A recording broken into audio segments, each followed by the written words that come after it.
Hello guys, welcome to my channel Saraswati classes.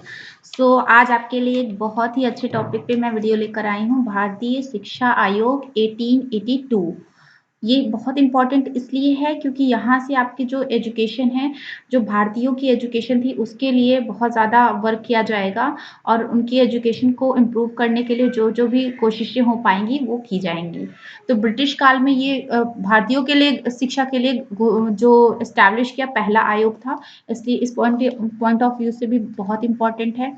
तो चलिए पहले इसके बैकग्राउंड के बारे में जानते हैं कि क्या रीजन रहा कि इस आयोग का गठन किया गया, ठीक है, इसको स्टैब्लिश किया गया और क्या-क्या चीजें इसमें, क्या सिफारिशें और क्या सुझाव दिए गए, यही सब हम इस वीडियो में आज जानेंगे। चलिए स्टार्ट करते हैं। सबसे पहले हम जानेंगे कि कहाँ से इसका अपॉइंटमेंट के बारे में सोचा गया, क्यों। हमें ये पता है कि 1854 में वुड का आदेश पत्र आया था और ये जो आदेश पत्र था वो शिक्षा के क्षेत्र में क्रांति लेकर के आया था। तो वुड ने क्या किया था, ना केवल प्राइमरी लेवल की एजुकेशन को इम्प्रूव किया था, बल्कि मिडिल क्लास और हायर क्लास को भी इन्होंने उतनी ही प्रायोरिटी दी थी। प्राच्य पाश्चात्य विवाद जो पहले उठा था उसमें यही था कि पाश्चात्य शिक्षा पे खर्च किए जाए धनराशि को या फिर प्राच्य शिक्षा पर खर्च की जाए। तो ये इस विवाद का भी कहीं न कहीं इन्होंने अंत करने की कोशिश करी। इन्होंने निस्यंदन सिद्धांत को समाप्त करके ये बोला कि एजुकेशन जो है वो हर लेवल को मिलनी चाहिए, इसलिए निस्यंदन सिद्धांत को समाप्त कर दो पूरी तरह से और सारे ही जितने ही वर्ग के लोग हैं उन सबको एजुकेशन पहुँचाई जाए। तो वुड ने कहीं न कहीं भारतीयों की शिक्षा को लेकर के बहुत ही वो कंसर्न थे और उन्होंने बहुत सारे इम्प्रूवमेंट किए ताकि जो जन सामान्य है उसको भी शिक्षित किया जा सके। इसके बाद 1855 में लोक शिक्षा आयोग की भी स्थापना की गई।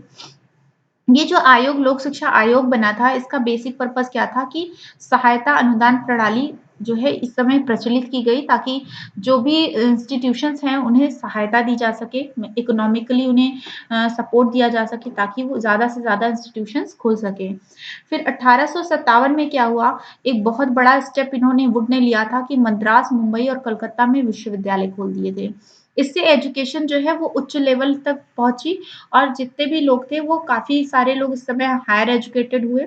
लेकिन ऑल ऑफ सडन क्या हुआ कि 1857 की क्रांति शुरू हो गई और इसी क्रांति की वजह से शिक्षा का जो प्रगति का मार्ग था वो भी अवरुद्ध हो गया। तो इन सब की वजह से फिर 1858 में क्या हुआ कि कंपनी का शासन इसीलिए समाप्त कर दिया गया और जो भारत की साम्राज्ञी बना दिया गया महारानी विक्टोरिया को। ये सब तो बैकग्राउंड में चल ही रहा था कि जो इंग्लैंड के कुछ लोग थे वो ये मानते थे कि जो इंडिया की एजुकेशन है, जो भारतीयों को एजुकेशन मिलनी चाहिए वो उस लेवल की उनको दी नहीं जा रही है जितना उन्हें दिया जाना चाहिए। तो उन्होंने उसके लिए कार्य करना शुरू किया और एक जनरल काउंसिल गठित की गई। किसके लिए? इंडियन के एजुकेशन से रिलेटेड। तभी उसी बीच में एक बहुत बड़ी चीज़ हुई कि 1880 में आ गए लॉर्ड रिपन। लॉर्ड रिपन का आना हमारी भारतीय शिक्षा को प्रोत्साहित करने का एक बहुत बड़ा मार्ग प्रशस्त हो गया यहाँ से। ये हमारे गवर्नर जनरल बनकर के आए और जो उस समय मैंने बताया कि समिति एक गठित हुई थी, general council of education in India, वो लॉर्ड रिपन के पास वहाँ से कुछ लोग गए और उन्होंने बोला कि भारतीयों की एजुकेशन के लिए कुछ रिफॉर्म्स करने चाहिए और हमें उस पे कुछ वर्क करना चाहिए ताकि इनकी ये जो एजुकेशन है वो हर लेवल के लोगों को पहुँच सके। इन्होंने कहा ठीक है, 1882 में इन्होंने एक शिक्षा आयोग की नियुक्ति कर दी, जिसे भारतीय शिक्षा आयोग भी बोलते हैं, इंडियन एजुकेशन कमीशन, और इसका अध्यक्ष बना दिया सर विलियम हंटर को। किसको बना दिया? विलियम हंटर को। ये क्वेश्चन भी आता है कि भारतीय शिक्षा आयोग का अध्यक्ष कौन था, ठीक है, ऑब्जेक्टिव में, तो सर विलियम हंटर थे। और इन्हीं के नाम पे इस आयोग को क्या कहा गया, यहाँ पर हंटर कमीशन भी कहा गया। तो रिपन ने बोला आयोग को कि आपके 2 काम हैं। पहला ये तो जाँच करिए आप कि जो 1854 में वुड का डिस्पैच आया था, उनके जो भी सिद्धांत थे, वो कहीं न कहीं बहुत हाई लेवल के थे। तो वो सिद्धांतों का क्रियान्वयन अभी तक हुआ है या नहीं हुआ है?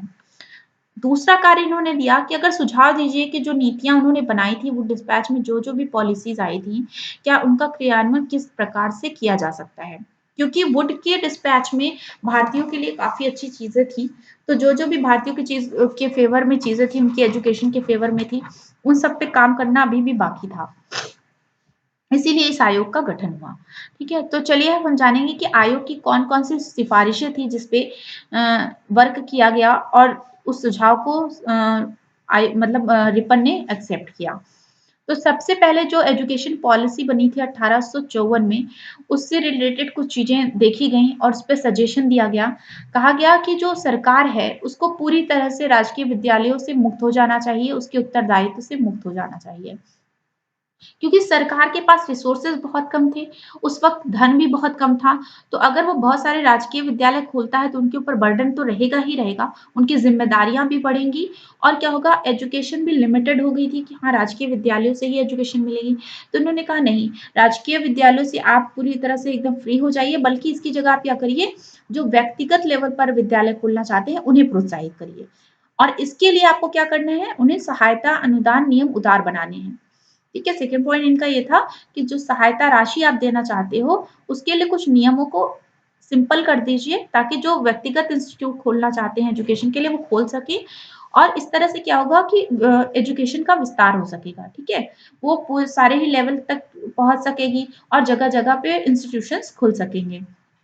इन्होंने माध्यमिक लेवल की जो स्कूल थे उसको और कॉलेजेस को भी बहुत प्रोत्साहित किया और कहा कि व्यक्तिगत संस्थाओं को खोलने के साथ-साथ उसका प्रबंधन भी व्यक्तिगत रूप से उनको दे दिया जाए, पूरी तरह से सौंप दिया जाए। फिर नेक्स्ट इन्होंने सजेशन दिया था कि जो सहायता अनुदान है, इससे जो भी इसकी सहायता से जो भी संस्थान खोले जा रहे हैं, उसको सरकार पूरी तरह से प्रोत्साहित करे, ठीक है? तो मतलब उनका कहने का ये अर्थ था कि आप उनको सहायता दीजिए जो लोग व्यक्तिगत रूप से बहुत ही शिक्षा के क्षेत्र में प्रयास कर रहे हैं। इससे वो क्या होंगे, वो एनकरेज होंगे और ज़्यादा से ज़्यादा लोग एनकरेज होंगे, ज़्यादा से ज़्यादा इंस्टीट्यूशंस खुलेंगे और एजुकेशन भी ब्रॉड लेवल में हो सकेगी, ठीक है? तो आयोग का बेसिकली जो क्वेश्चन बनता है वो ये आता है कि प्राथमिक शिक्षा के लिए इन्होंने क्या कार्य किया? फिर माध्यमिक शिक्षा के लिए क्या कार्य किया और जो उच्च शिक्षा थी उसके लिए इन्होंने क्या किस तरह की सिफ़ारिशें दी। इस पे एक लॉन्ग क्वेश्चन्स भी बनते हैं। तो चलिए हम देखते हैं कि प्राथमिक शिक्षा हेतु इन्होंने किस तरह के सुझाव दिए। प्राथमिक शिक्षा के लिए इन्होंने पहले बोला कि उसका उद्देश्य निर्धारित करना बहुत ही ज़रूरी है क्योंकि प्राथमिक एजुकेशन हमें किसको देनी है? जनसाधारण को देनी है। यानी हर एक व्यक्ति जो है वो प्राथमिक शिक्षा तो कम से कम ग्रहण कर ही सके। तो इसके लिए हमें उसका उद्देश्य भी उनकी उनकी आवश्यकताओं को ध्यान में रख कर के ही स्टार्ट करना है, ठीक है? फिर सेकंड उन्होंने बोला कि प्रशासन और संचालन जो है वो स्थायी निकायों को दे दिया जाए। यानी जो जिला स्तर के जिला परिषद है और जो नगर पालिका है, इसको ये एडमिनिस्ट्रेशन पावर पूरी तरह से दे दी जाए कि जितने भी इंस्टीट्यूशन खुल रहे हैं, उसका इंफ्रास्ट्रक्चर क्या है, उसकी आवश्यकताएँ क्या है, ये उसको ध्यान में दें। और बल्कि उसके लिए एक अलग से कोष भी उन्होंने कहा सजेस्ट किया कि आप अलग से एक कोष खोल दीजिए, जहाँ पे आप कुछ प्राथमिक विद्यालयों के लिए आप कुछ राशि रखिए और जब भी ज़रूरत होती है, तो जहाँ भी विद्यालय को ज़रूरत होती है, आप उस पैसे को उन्हें प्रोवाइड कराइए। फिर थर्ड इन्होंने बोला कि पाठ्यचर्या पे ध्यान देने की बहुत ज़रूरत है प्राथमिक लेवल पर। चूँकि प्राथमिक एजुकेशन हम ज़्यादा से ज़्यादा लोगों को पहुँचाना चाहते हैं, तो हमें ये देखना होगा कि ऐसी एजुकेशन दी जानी चाहिए जो उनके व्यावहारिक जीवन में काम आ सके। अगर एजुकेशन ऐसी होगी, तो लोग उस एजुकेशन की तरफ आकर्षित होंगे। मतलब व्यावहारिक जीवन से संबद्ध एजुकेशन का क्या मतलब हुआ कि जो भी गरीब वर्ग है उसका शिक्षा लेने का सिर्फ़ एक ही उद्देश्य होता है कि वो अपना जीवन यापन कर सके, वो कुछ ऐसा इतना अर्न कर सके जिससे वो अपनी स्थितियों को सुधार कर सके। तो व्यावहारिक जीवन का यहाँ पे यही मतलब हुआ कि कृषि से रिलेटेड हो गया, पशुपालन हो गया, कताई-बुनाई इन सब से जुड़ी हुई शिक्षाएँ जो है वो पाठ्यचर्या में शामिल की जाए। नेक्स्ट है शिक्षा का माध्यम क्या रखा जाए? आप चूँकि बहुत ही निम्न वर्ग के लोग भी प्राथमिक शिक्षा के लिए उन्हें भी आकर्षित करना है, तो उनके लिए क्या है कि उनकी जो देशी भाषा है वो बहुत महत्वपूर्ण होती थी क्योंकि वो उसी भाषा में चीज़ों को समझते थे। तो ये कोशिश की जाए कि जो शिक्षा का माध्यम हो प्राथमिक लेवल पे वो देसी हो या फिर वहाँ की जो भी प्रांतीय भाषा चल रही है। ऐसा अगर हम करते हैं तो सारे लोग जो है हेजिटेट नहीं करेंगे और एजुकेशन लेने के लिए उत्साहित भी होंगे। फिर इन्होंने नेक्स्ट सजेशन दिया कि जो भी इस प्राथमिक लेवल पे अपॉइंटमेंट हो टीचरों का, उनको ये देखा जाए कि वो ट्रेन्ड टीचर हों। मतलब जिस भी चीज़ के लिए उनको वहाँ पे अपॉइंट किया जा रहा है, वो चीज़ें उन्हें अच्छी तरह से आती हों। फिर चाहे वो कृषि का ज्ञान देने आ रहा है, तो उसे कृषि का नॉलेज होना चाहिए। अगर वो कताई-बुनाई से रिलेटेड चीज़ें सिखाने आ रहा है, तो उसको खुद जो है पार्टिकुलरली उसका ज्ञान होना चाहिए। ठीक है? और इसके लिए हो सके तो इन टीचर्स को भी ट्रेनिंग दी जाए। फिर नेक्स्ट इन्होंने कहा कि प्राथमिक पाठशालाओं को प्रोत्साहन दिया जाए, यानी जगह-जगह पे पाठशालाएँ खोली जाएँ, ठीक है? ये ध्यान में रखा जाए और देखा जाए कि उसके लिए भवन निर्माण भी कराया जाए, जो हो सके उसके लिए अनुदान दिया जाए। जो निर्धन छात्र हैं उनको छात्रवृत्तियां दी जाए ताकि वो पाठशाला में आने में क्या है उनको किसी भी तरह का अवरोध ना हो। ठीक, इस तरह की चीजें इन्होंने इसमें शामिल करी।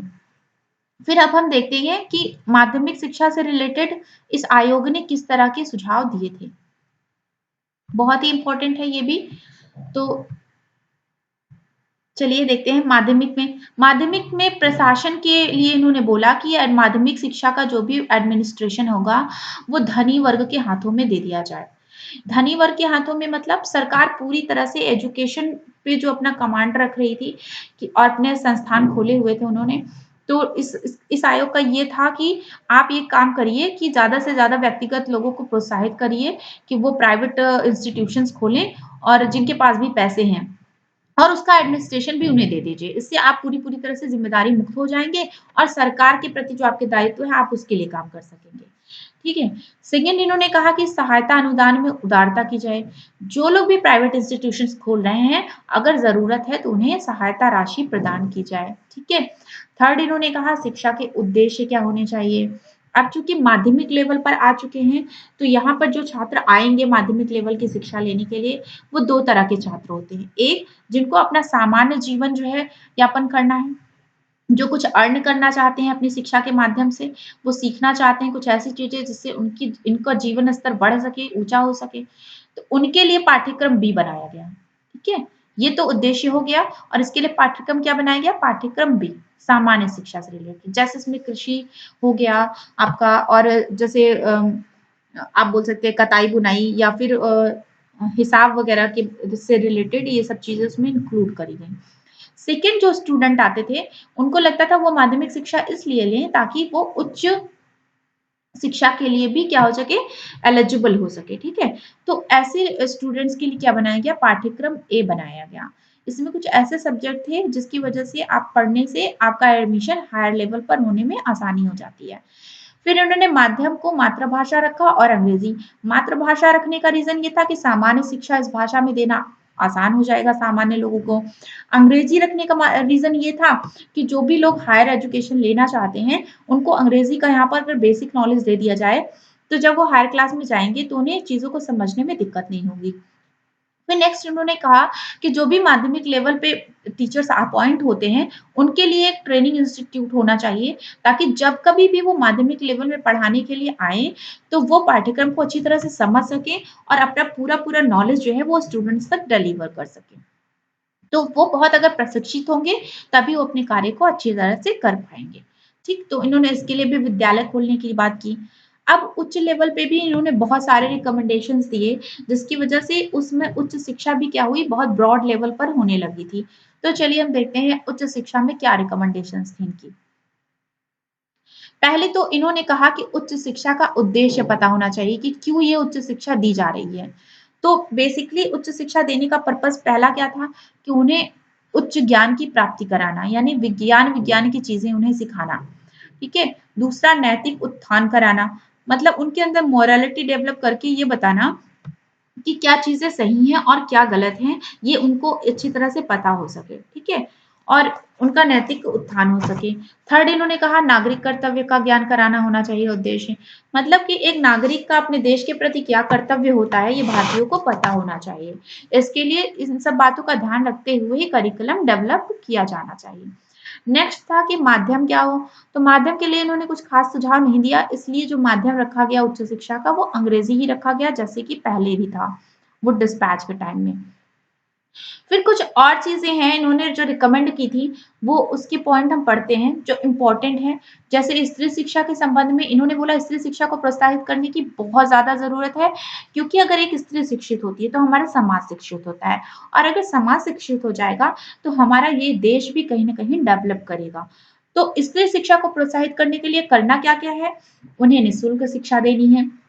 निःशुल्क शिक्षा देने से क्या होगा ज़्यादा से ज़्यादा महिलाओं को शिक्षा की तरफ लाया जा सकता है। फिर छात्रवृत्तियाँ देनी है क्योंकि वो महिलाओं को क्या होता है उनके ऊपर कोई ज़्यादा पैसा पहले खर्च नहीं करना चाहता था कि ये एजुकेशन लेकर के क्या करेंगी बहुत। तो अगर उनको छात्रवृत्ति दी जाएगी तो वो अपनी जो ज़रूरत की चीज़ें हैं वो भी कर पाएँगी और साथ ही साथ में एजुकेशन भी ले पाएँगी। थर्ड था कि महिला शिक्षिकाओं की नियुक्ति की जाए। महिला शिक्षिकाओं की नियुक्ति करने से क्या होगा, जो महिलाओं में हेजिटेशन होता था एजुकेशन लेने में, जो वो पुरुषों से क्वेश्चन पूछने में प्रॉब्लम होती थी, इस तरह की चीज़ों को भी क्या होगा, खत्म किया जा सकेगा। अच्छा, कुछ लेवल पे क्या हुआ गया था कि हॉस्टल्स वगैरह की भी फैसिलिटी उस टाइम पर कराई गई थी महिलाओं के लिए। फिर आया मुसलमानों की शिक्षा के संबंध में सुझाव। मुस्लिम जो थे उस समय बहुत ही अशिक्षित थे। ऐसा वुड ने भी रियलाइज़ किया था और इसलिए वुड वुड ने भी क्या किया था, मुसलमानों के लिए अलग विद्यालय खोलने के लिए रिकमेंडेशन दिया था। उन्हें आकर्षित करने के लिए छात्रवृत्तियाँ वगैरह भी उन्होंने प्रदान करी थी। सेम चीज़ें यहाँ पर भी हुई। यहाँ पर भी बोला गया कि जो विद्यालय हैं, वो मुस्लिमों के लिए कुछ अलग तरह के विद्यालय खोले जाएँ जिससे वो वहाँ जाकर के शिक्षा ग्रहण कर सकें। उन्हें हिंदी की तो शिक्षा दी जा रही है, अच्छी बात है। उसके साथ-साथ उन्हें फ़ारसी का भी ज्ञान कराया जाए, क्योंकि बहुत सारे ऐसे थे जो बोल तो लेते थे फ़ारसी, बट फ़ारसी का बहुत मतलब उसके साहित्यों के बारे में नहीं जानते थे। तो फ़ारसी में क्या होता था, चूँकि उनकी लैंग्वेज थी, तो अगर हम उस भाषा में साहित्यों का ज्ञान कराएँगे, तो उनके लिए आसानी हो जाएगी उन चीज़ों के बारे में जानना। फिर संस्थानों को उदार आर्थिक सहायता दी जाए। मतलब जितने भी मुस्लिम के लिए इंस्टीट्यूट्स खोलने जा रहे हैं जो लोग, जो व्यक्तिगत रूप से भी खोलने जा रहे हैं, उन्हें हो सके तो इकोनॉमिकली क्या किया जाए, सपोर्ट किया जाए। तो इस तरह से करने से क्या होगा, मुस्लिमों की शिक्षा में सुधार होगा। और भी बहुत सारी ऐसी रिकमेंडेशंस थी, जो मुस्लिमों के लिए की गई, जैसे कि विद्यालय में निरीक्षकों की नियुक्ति भी करी गई, ठीक है? और बहुत सारे हाई स्कूल भी खोले गए इन लोगों के लिए। खेलने वगैरह से भी रिलेटेड इनकी चीज़ें मतलब इनके विद्यालय में व्यवस्था करी गई, ठीक है? ताकि इनका पूरा ओवरऑल डेवलपमेंट हो सके। तो मुस्लिमों के लिए तो फिलहाल बहुत कुछ किया गया। कुछ किया गया पिछड़ी और निम्न जातियों के लिए, ठीक है?